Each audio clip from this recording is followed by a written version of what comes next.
The first time I realized my family could erase me, it happened in a room full of flowers.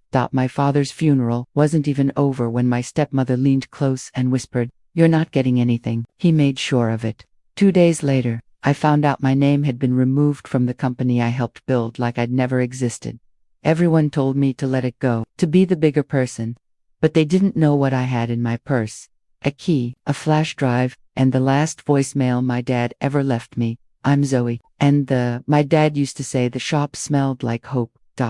It was a small manufacturing business on the edge of town. Haro & Co. Fabrication, a place that made custom metal parts for contractors and local factories. To most people, it was loud and grimy and forgettable. To me, it was childhood. It was my dad lifting me onto a workbench so I could inspect bolts like they were diamonds. It was him teaching me how to read invoices before I even understood what taxes were. It was the sound of his laugh bouncing off sheet metal. And it was the reason I came back after college. I didn't have to. I could have taken the safe job in the city, climbed a predictable ladder, but my dad's hands were getting stiff from years of labor, and I could see him struggling to keep up with modern business stuff and line orders, digital accounting, supplier negotiations. So I returned. I built the website. I got the company onto new vendor lists. I streamlined the orders, set up a scheduling system, brought in 2 new contracts that nearly doubled our monthly revenue. Dad was proud. He didn't say it in big speeches. He was the type to show love by bringing you coffee exactly the way you liked it, by leaving your favorite pastry on your desk without a word. But sometimes, when he thought I wasn't listening, I'd hear him telling people, "Zoe saved this place." Then Marissa came into the picture. Marissa was polished in a way that made you feel underdressed just standing near her. She wore perfume that smelled expensive and spoke with this careful softness, like every sentence had been rehearsed in a mirror. She met my dad at a charity event. I remember because he called me after and said, "I met someone who laughs at my stupid jokes, Zoe." I wanted to be happy for him. I did, but from the beginning, something about Marissa felt like an audition. When I visited for dinner, she set the table like we were in a magazine spread. She asked me about my job at the company, smiling, nodding, pretending interest, then gently corrected my dad in front of me like he was a child. "No, darling," she'd say, touching his hand, "that's not how you phrase it." Dad would chuckle and let it go.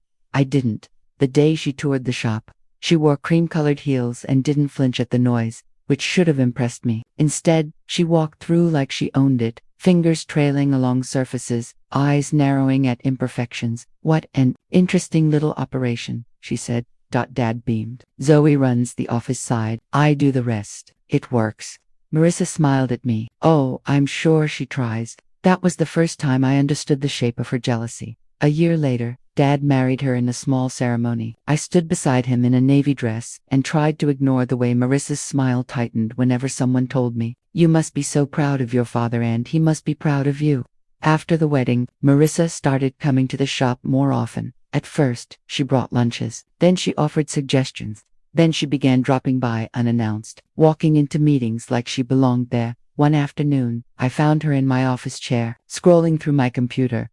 "Marissa," I said, forcing calm, "please don't touch that."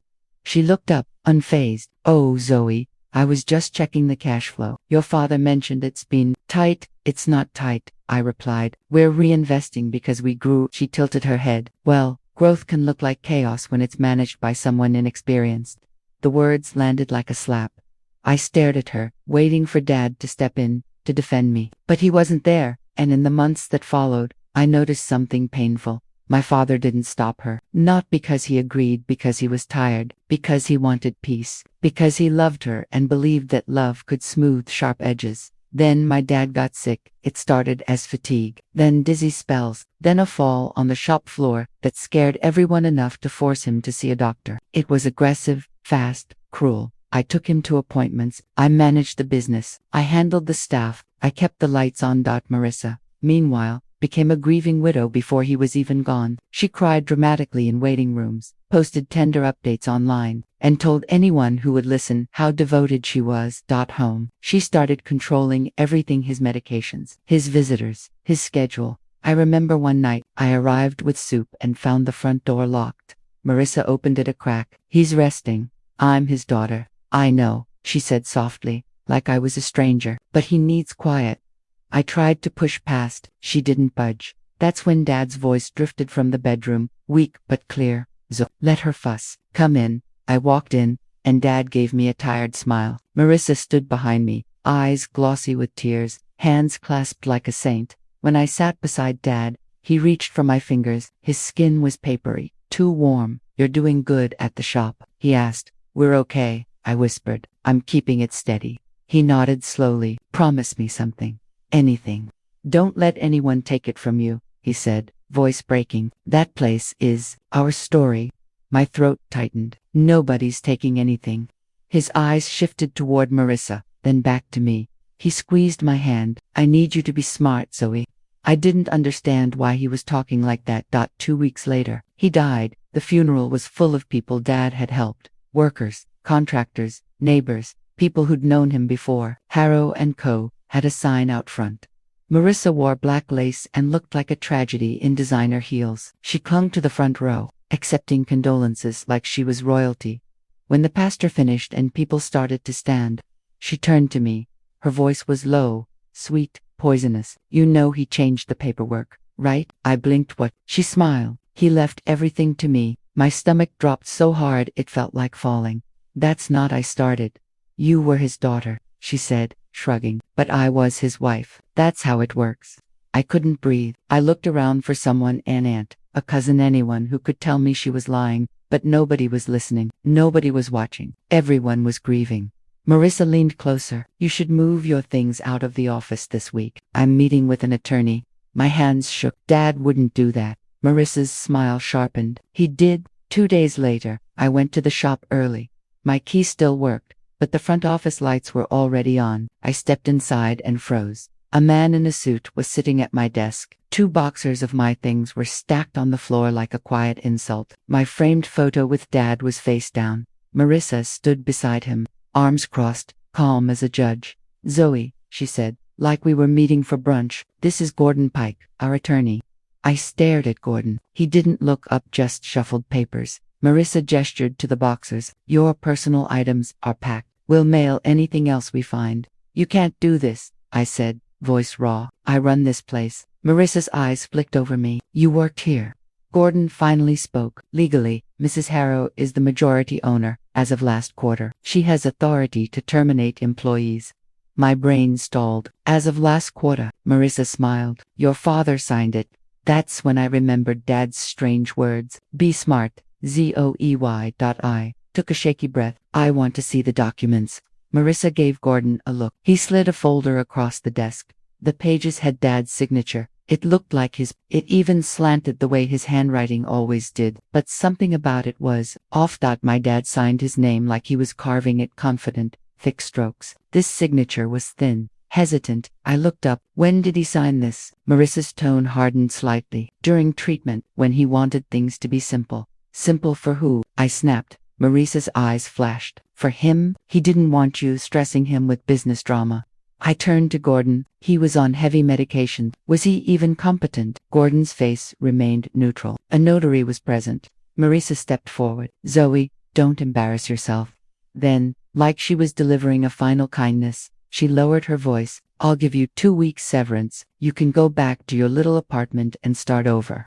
My chest burned. I wanted to scream. I wanted to throw something, but I didn't, because I saw it. Suddenly, Marissa wanted a fight in public. She wanted me to look unstable, emotional, greedy. She wanted me to lose control, so she could tell everyone I was the problem. So I swallowed my rage until it tasted like metal. I nodded slowly. Fine. Marissa blinked, surprised. I picked up the boxers. My hands were steady now, too steady. I carried my life out of the office. And behind me, I heard Marissa exhale like she'd already won. Outside, I sat in my car and stared at my reflection in the rearview mirror. My eyes were red. My face looked hollow. I whispered, okay, Zoe, be smart. That night, I sat at my kitchen table with Dad's last voicemail playing on repeat. It was from a week before he died, recorded when Marissa had stepped out. Dad's voice rasped. If anything happens, check the blue toolbox, bottom drawer. Don't tell Marissa. Love you. My hands trembled as I grabbed my keys. The shop was closed, but the back door still had an old lock Dad had never bothered replacing. I knew the angle, the little trick of lifting the handle just right. Inside, the darkness smelled like oil and memory. Inside, the darkness smelled like oil and memory. I found the blue toolbox under Dad's workbench, bottom drawer. There was a small envelope taped underneath, and inside, a flash drive. My heart pounded as I drove home. I plugged it into my laptop, half expecting nothing, but a folder opened, labeled, Zio, if you're reading this. I covered my mouth. Inside were scanned documents, drafts of a will, notes from Dad, and a recorded video file.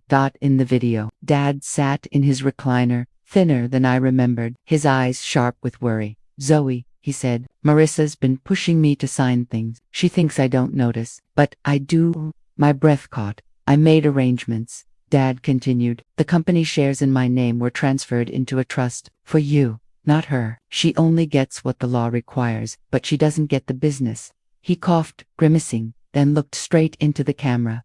If she tries to take it, you take this to Diana Roy. She's the attorney I trust. She knows everything. My tears spilled down my face. Then Dad's voice softened. I'm sorry you're dealing with this. I wanted peace, but I should have protected you louder. Be smart, Zoe. Be steady. I sat there, shaking, the grief mixing with something colder. Marissa hadn't just stolen a company. She had tried to steal my father's final promise. The next morning, I found Diana Rourke's office in a plain brick building downtown. Diana was in her late 50s, hair silver, eyes sharp like she could cut lies in half.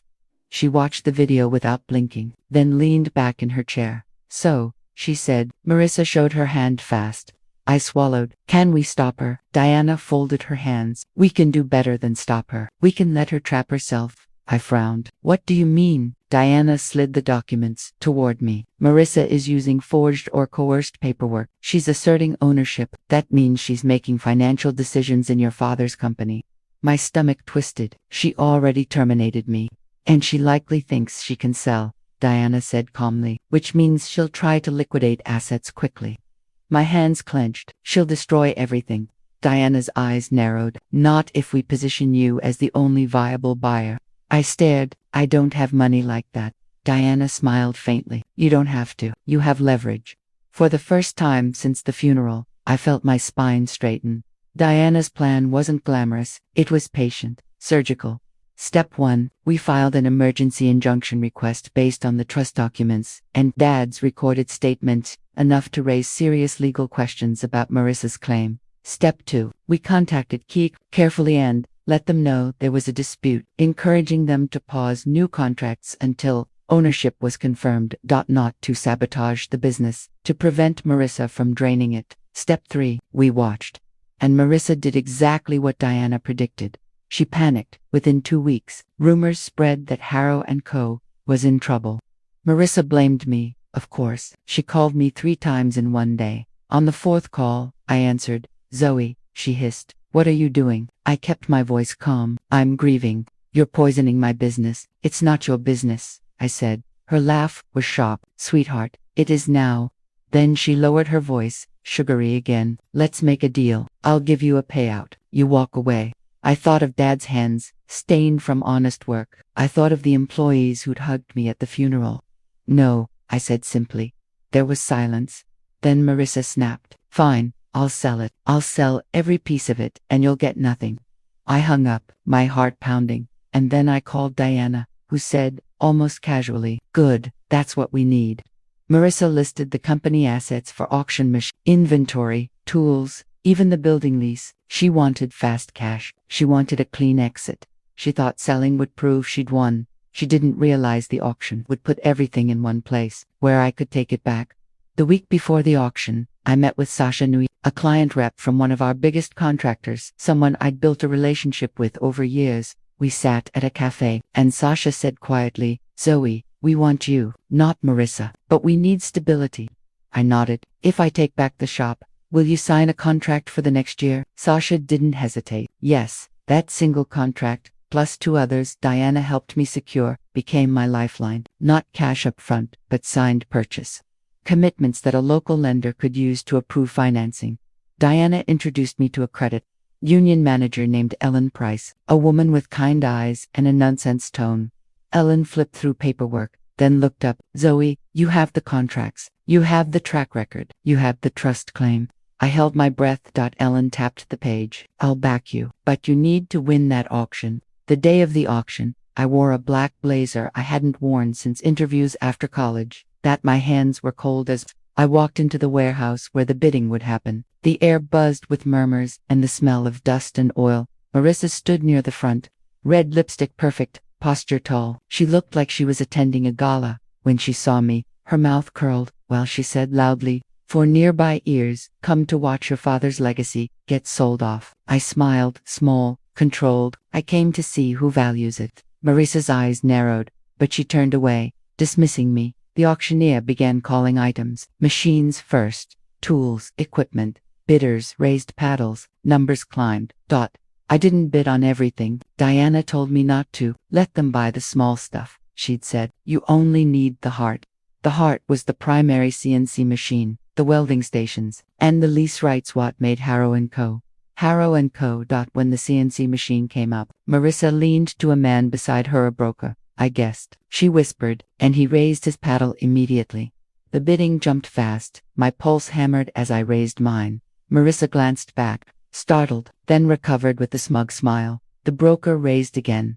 I raised again. The numbers climbed into a place that made my stomach flip. Then, Marissa lifted her own paddle. I heard someone murmur, "She really wants it." No, I realized. She didn't want it. She wanted to keep it from me. I raised again. Steady.com. Marissa's eyes sharpened. She raised again, pushing higher, daring me to break. For a moment, fear threatened to swallow me. Then I remembered Dad's voice. "Be steady." I lifted my paddle one more time. The auctioneer looked around. Going once, Marissa's mouth tightened. Her paddle hovered, then lowered. I saw it in her eyes. She couldn't afford to keep playing. She needed the auction money. She needed the sale. Going twice, the gavel slammed. Sold. My knees almost buckled. Marissa turned, fully toward me now, her expression cracking. How? I didn't answer. I just kept bidding. By the time the final gavel hit, I had secured the core equipment and the lease transferred rights. Marissa looked like someone had yanked the floor out from under her. She stormed toward me when the crowd began dispersing. "This is theft," she spat. "You're stealing from me." I stepped closer, voice low. "No, Marissa, I'm buying back what you tried to steal." Her face flushed. "I'm your father's wife, and I'm his daughter," I replied. "The one who kept his business alive while you staged your grief." Her eyes glistened not with sadness, but fury. Diana appeared beside me like a shadow with teeth. "Mrs. Harrow," she said pleasantly, "we'll be seeing you in court regarding the fraudulent paperwork you used to claim ownership." Marissa froze. Diana continued, calm and deadly. "Also, any money you received from selling assets you did not legally own may be subject to recovery. I would advise you not to leave town." Marissa's lips parted. For the first time, she looked afraid. She turned and walked away without another word, heels clicking like punctuation. In the weeks that followed, the truth surfaced fully. The signature Marissa used, questionable. The notary, connected to one of her friends. The timeline, conveniently during Dad's heaviest medication days. It wasn't quick, and it wasn't easy. But with Diana's help, we proved what Dad had already told me in that video. Marissa didn't own the company. The trust did, and the trust was mine. The day I officially regained control, I unlocked the shop at dawn. The lights flickered on, revealing the same workbenches, the same tools, the same smell of oil and hope. Tomas, our lead welder, walked in and stopped when he saw me. "Boss," he said, voice uncertain. I smiled, throat tight. "Yeah, I'm back." Tomas nodded slowly, then stepped forward and hugged me tight, quick, like a brother. One by one, the crew came in. Renee, who handled shipping, Callie, the receptionist I'd trained, Janelle, our machine operator. The shop filled with familiar sound, again machines warming up, voices calling out greetings, life returning. Later, I sat in Dad's old office. I set the framed photo back upright, me and him, both laughing, standing in front of the shop sign. I played his last voicemail one more time. Not to torture myself, but to honor him. "Don't tell Marissa, love you," I whispered back. I didn't. Then I opened my laptop and drafted a message to our clients. Harrow & Co. is stable. Harrow & Co. is back. And I'm committed to doing this the right way. No shortcuts, no lies. Because revenge, I learned, isn't always screaming or humiliation. Sometimes revenge is stronger and impossible to erase. If you've ever been underestimated, dismissed, or treated like you didn't matter, remember this: your calm can be your power. If this story hit you, tap like, subscribe, and tell me in the comments, what would you have done? In my place, walk away, or fight for what's yours. In my place, walk away, or fight for what's yours.